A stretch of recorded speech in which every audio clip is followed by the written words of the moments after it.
Ma qualcuno ci ha detto: ma parlate molto di Veneto, ma questa è una campagna nazionale.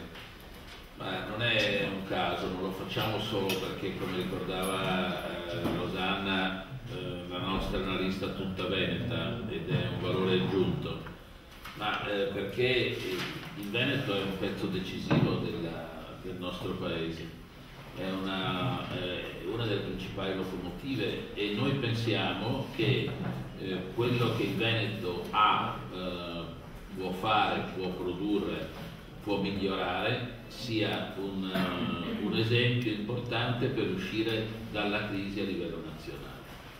Ecco perché noi coniughiamo costantemente gli obiettivi di carattere nazionale con gli obiettivi locali, perché pensiamo che questo sia il compito che il Veneto deve avere nei prossimi anni, soprattutto in una situazione di cambiamento economico e sociale molto rilevante.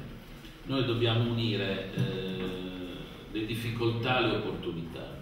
Questo è un territorio che ha molti problemi, veniva ricordato anche adesso, una transizione economico-finanziaria, sociale, problemi della sua capacità competitiva, problemi del finanziamento, di liquidità, ma è pieno di opportunità, vanno messi in evidenza.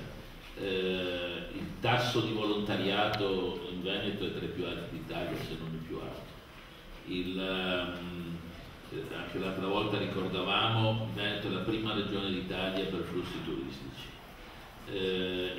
Una parte importante del PIL italiano è prodotto qui.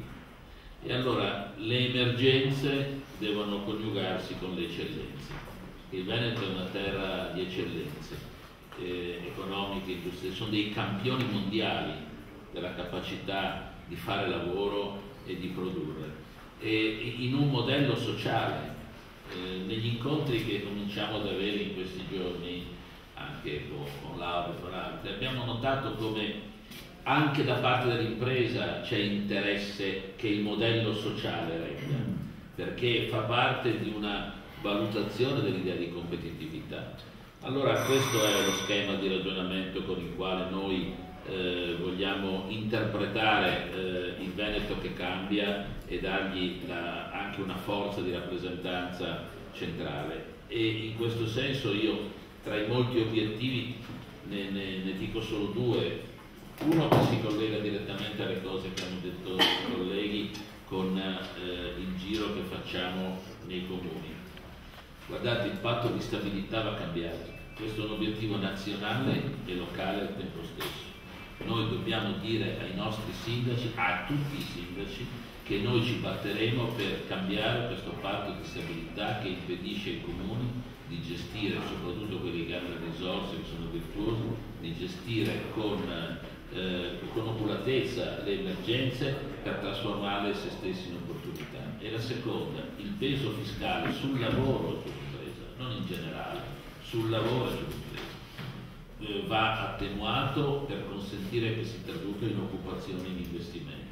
Questi sono due obiettivi nazionali, ma che si sposano benissimo con le esigenze della realtà veneta.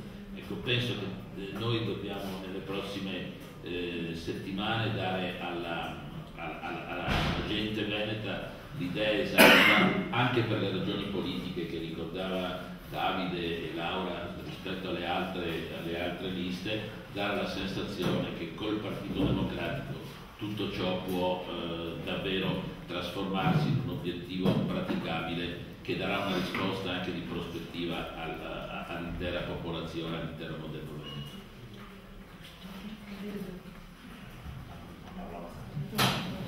Dopo